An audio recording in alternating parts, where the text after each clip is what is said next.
Hey guys, and welcome back to day 14. This is week 2 wrap up and summary of everything that I've covered thus far through this week. I want to thank you for taking the time and the opportunity here to view this. We'll try to keep it short, but I do have a lot of information that I want to cover that we went over the past week. If you've been following this blog, you will know that it's a 55-day phase 1 of a 5-month journey from being unemployed, overweight, broke, and mildly depressed to being in a place of happiness and joy, financial stability, good employment, or at least good cash flow income, and just, a lot better than the situation that I find myself in right now and that you may find yourself in as well. My goal is December 22nd because I lost my job on December 20th of last year on 2012, and I just thought that it'd be very poignant to have some success and to show what I've done in 5 months up until December 22nd, 3 days before Christmas. So if you want to follow along, I'm going to keep providing advice and tips. I hope it's useful. Feel free to share your feedback and comments, as many of you have. I do appreciate it. What I want to do then is just review this past week and the information that we've went over and the things that we've discussed.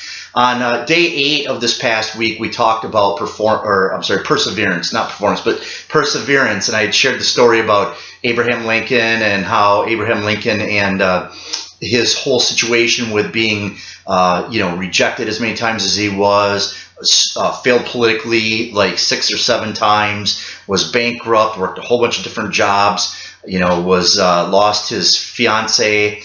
She passed away, and then proposed to another lady who told him no thanks. She couldn't see any potential in him. And basically, he lived a life that a lot of people, I think, if they looked at, would say, you know what, this guy can't get it together. And for those of you who have watched my blogs and past videos, you'll know that, I've struggled a lot in my life with different things. And sure, some people could sit on the outside and say the same thing, like, man, this guy just can't get it together. But the point is that as long as you persevere and you have perseverance like Abraham Lincoln did, we'll push through. And my goal is to be successful, very successful someday. And, looking back, I had to go through what I had to go through to get there. But I really wanted to encourage you this past week to have perseverance and to, really strive to understand that a lot of people go through bad things like we're going through right now. A lot of people have setbacks and failures in life. But, you reach down, you grab your bootstraps, pull yourself up, brush your knees off, and move forward. And that's what we're doing through this video blog series. So perseverance was the first thing we covered. The next day, on day 9, we talked about increasing cash flow. And I was talking about immediate cash flow, because if you find yourself in a situation where all of a sudden maybe you get one last paycheck, you're let go from your job, you might get one last paycheck. If you're lucky, you'll get some kind of severance or, a couple weeks or a month pay. But nowadays it doesn't happen. And as I shared with you, 5 days before Christmas, I was let go without any severance, without anything.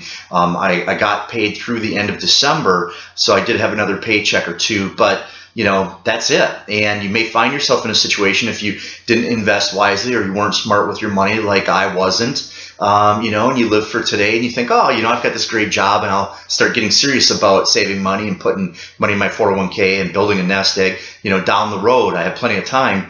That may not happen, and you may find yourself in a situation where you need instant cash. And so I shared with you some ideas to get instant cash. I'd recommended that you sell as much stuff as you can, even if it feels like something you don't want to let go. It's a lot easier down the road to go back and pick something up. For example, a second bed or a second car, furniture that maybe you don't need, artwork, collectibles, anything like that, hobby-related stuff. If you're into fishing, you can get rid of some fishing poles. You can always get it back later. But right now, you need some immediate cash flow. So I shared with you pawn shops, which, may not be the best interest, or I guess the best idea for you if you have a bad perception of pawn shops. But I've got to tell you, they've come a long way, and they're a lot more professional than I remember them ever being. And I never really went into one until I was an adult. But pawn shops are great. They'll buy stuff from you, the professional ones, and just go online. You'll be able to research it and look it up, Google it, and you'll see who are the key players, who are professional, and who are the ones that you probably want to stay away from. But you can get rid of some stuff. Have a yard sale real quick. Just throw together something this weekend, and you don't have to advertise it. Craigslist is a great way to advertise. You don't have to put it in paper. And have a yard sale. Get rid of stuff that you just don't need. This is the time to increase cash. I shared with you some other ideas from donating plasma, which I've never done, but I know people that have, and it's something that they say really contributes to their bottom line. I don't know what the process is or how long it takes before you actually get compensated for giving the plasma, but that's an option. Another option is to borrow money from family or friends. You hate to be indebted to anybody that you're close to, because then you feel obligated, like you're on the hook to them. But if it wasn't for my friends and family, my wife and I really wouldn't have made it through. I don't know what we would have done. We literally would have been homeless. I mean, I don't know where we would have went. And so, sometimes you have to rely on people. And then when you're in a situation where you can help out, they know they can rely on you. And that's the joy of having close relationships and family like that.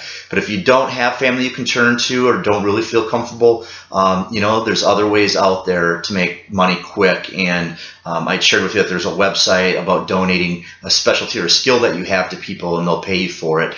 And a lot of times it's like a 10-minute 10-minute thing where you'll donate a bookkeeping or accounting or data entry or something that you're really, really proficient at for somebody that maybe isn't, and it's like $10 is what they pay you to do it, and it's a great site, so you can research that.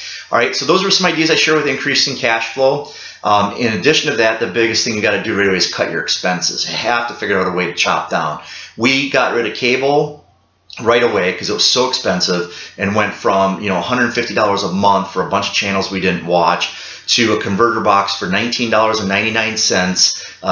HD, basically the old rabbit antenna ears for those of you that are old enough to remember that. An antenna for your TV, but it picks up HD channels. And it was $19.99 on Amazon, and you can get the basic networks and at least watch your shows that you have. And in addition to that, to make up for entertainment, you can go to the library and rent DVDs, seasons, TV shows. It's not just old 1970s movies anymore at your local library. You can get a lot of good stuff there for entertainment. But cut cable. For internet, you can get Clearwire, or Clear, I should say, some kind of program or service provider like that. It's a standalone internet service, about $34 a month. So we took our cable bill immediately from $150 a month down to $34 for just home internet, and started using the library for everything else. So obviously that's $120 savings right there. Get rid of a vehicle and just keep one vehicle. That will instantly decrease in your expenses. I had shared with you about shopping at discount stores. We use Aldi here. Aldi's a German distributor or grocery store, and I know a lot of people, I had shared the story with you that some people have the stigma that Aldi's just kind of, not very good quality product. And years ago, almost 20 years ago, I worked at a Ore-Ida potato plant where they packaged up tater tots, French fries, and things like that. And I shared the story about how one day I was working the conveyor belt and the respooling process where they put new bags on to fill with product with tater tots, and the bags stopped. The Ore-Ida bags came off at $3.99 a bag, and the Aldi bag went on for $1.50 a bag or whatever it is, and it was the exact same product, half the price, if that, because you're not paying for a name brand. And they have everything. They carry Gatorade now, pallets of Gatorade. A lot of times it's the best price you can find on a lot of products. And then, the Aldi brand's not bad. Some of it may not be exactly name brand, but a lot of it is the same product, just repackaged, sold through their store. So buy your cereal, buy your basics, buy your goods there. You can go there and for $80 fill up a grocery cart versus going to a standard grocery store where you're spending $300 for a grocery cart full. And I know that major grocery stores don't want to hear this, but that's the truth. The food there's good. So that's one way you can cut expenses, turn your air up, turn your heat up. So that you're saving on that. Cut down on water, check your toilets, make sure you don't have any leaks. All that stuff adds up and will cut your expenses down immediately. And just think every day, how can I save more money? How can I cut back on what I'm spending? Eat at home. Don't go out to eat until you can get through this. Now, the thing that we talk about with this is just remember, this is short term. This, even if you've got to do this for a year or two, and the entire breadth of your lifetime existence or your life expectancy, let's say 80 years old for an average American male, let's say it's 80, okay, I don't know what it is, but 80 years old, and you have to take 2 years out of 80 on this planet to get your stuff right and get back on track and save up. That's not bad. So I'm going to sacrifice cable. My wife and I are going to sacrifice, the name brand food for saving for a couple of years till we get back on our feet. So that's decrease expenses. That was one of the things we went over this week. Next, I talked about job search tips and just recommended that you do check Craigslist in addition to Monster. I had warned you that Monster does have some companies that pay to have a constant ad running just so that they can build up their file cabinets, if you will, their database on their computers with names of people that are looking for positions, but there might not actually be anything open. So it could be a waste of your time. You just really got to check into that. And also I had some, besides Craigslist, Monster, theladders.com, which is career executive type positions, but also they do have your local reemployment assistance program. If you're on unemployment or reemployment assistance, whatever your state calls it, they do have a lot of times a center, local job center that you can go to that has job resources there. And there are local companies that may post through that because they really want to hire locally. They want to help people that are unemployed in the local environment, local community. So you might want to go there and check their job boards internally as well. But those are some ways that you can look for immediate job search. In addition to that, we talked about goals in the real world.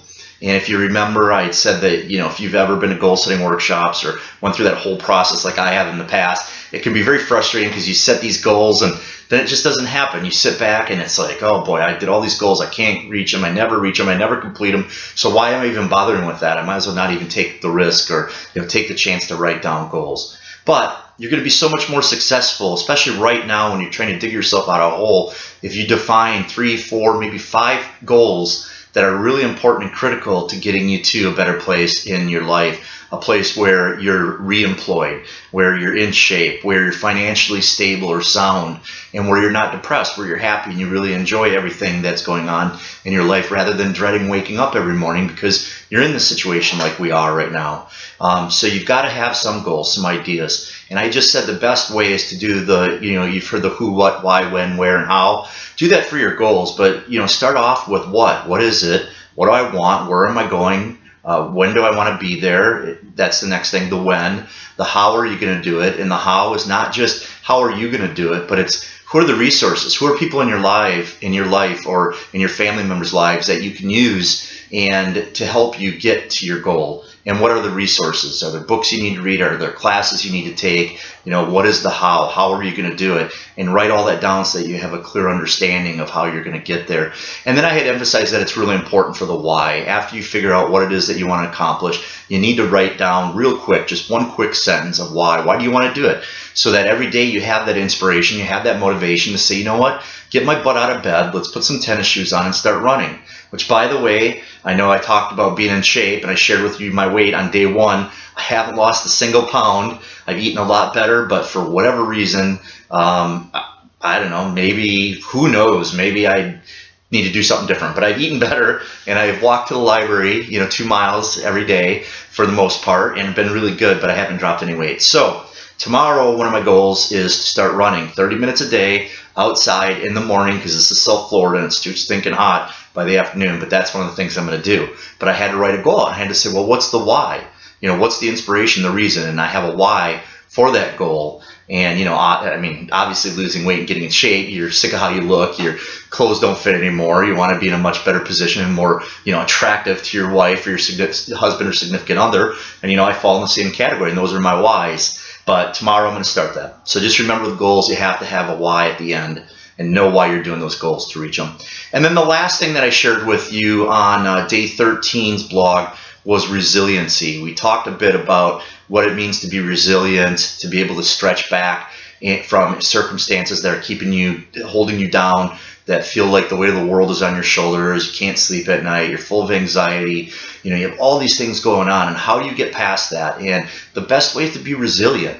Sometimes when things go wrong in your life and things are really bad, sometimes you just got to sit.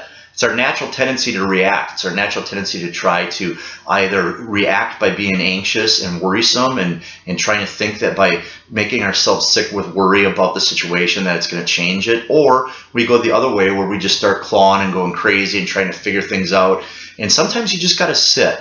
You just got to sit and let time go by a little bit, let the weight of the world and the weight of your circumstances fall off you. And I shared the example about the pine tree and how in a book I had read, a Zen I guess a teacher had talked about you have to be resilient like a pine tree, where when the heavy snow falls on you, your branches hit the ground and the weight of the snow brings the tree down, but the branches don't break. The limbs on the pine trees never break. They just sit there, and as soon as the sun melts the heavy snow off, or as soon as the wind blows it off, the pine tree limbs bounce right back. They bounce right back to their standard form, to what they were initially. And I think that's a great analogy of what we as humans have to do. The pine tree doesn't try to shake off the snow. It doesn't try to melt it itself. It doesn't sit there, and just fall apart and break every limb because it has all the snow on it. Pine trees somehow internally as a tree know that just sits and waits, snow melts, and their limbs are strong enough and it'll bounce back and recover. And so we have to do that as human beings, and that was the item I shared with you on day 13. So that's it for week 2 wrap up. Oh yeah, the 2 books that I recommended over here that I want to share with you. The first one is Reinvention by Brian Tracy. It's a great book, especially if you're in the situation I'm at right now in your life, where you have to reinvent yourself and you got to figure out what you're going to do going forward. Brian, is a prolific author, has written a lot of great books and tape series from years back. About success and achievement and goal setting and things like that. And this book, I think, really encapsulates a great message about everything all at once, of reinventing yourself and how to push yourself forward. And it's really interesting because, if you're watching this blog and you're following that, it's about being unemployed and getting back from a situation of finding yourself out of a job. You probably are in a position where you're thinking, okay, this is the worst thing that could happen to me. But in Brian's book, he talks about how a group of 300 very successful people were polled in one of the meetings that I think he conducted. And out of 300 people, 299 of them said they attribute their success and their happiness in their life today to losing a job at some point in their life, a major career change that was forced upon them, that brought them to a point where they could reinvent themselves, they could go on to do bigger and better things, make more money, live life, more simple, and more time with their families, just whatever they needed to do. It was a blow to their ego, but it was important to make them who they ended up becoming, as successful as they were. So he talks about that. It's an excellent book. The other book that I recommended when I was talking about resiliency is Robert Schuller's book on Tough Times Never Last, but Tough People Do. And it's been out since 1983, but it's a wonderful book on stories about people that have really been hit with some hard things in their life and just pushed through with the perseverance and resiliency and came back from very tough times to be, once again, happy, healthy, well, financially stable, sound, and living the life that they had imagined that they always wanted to live.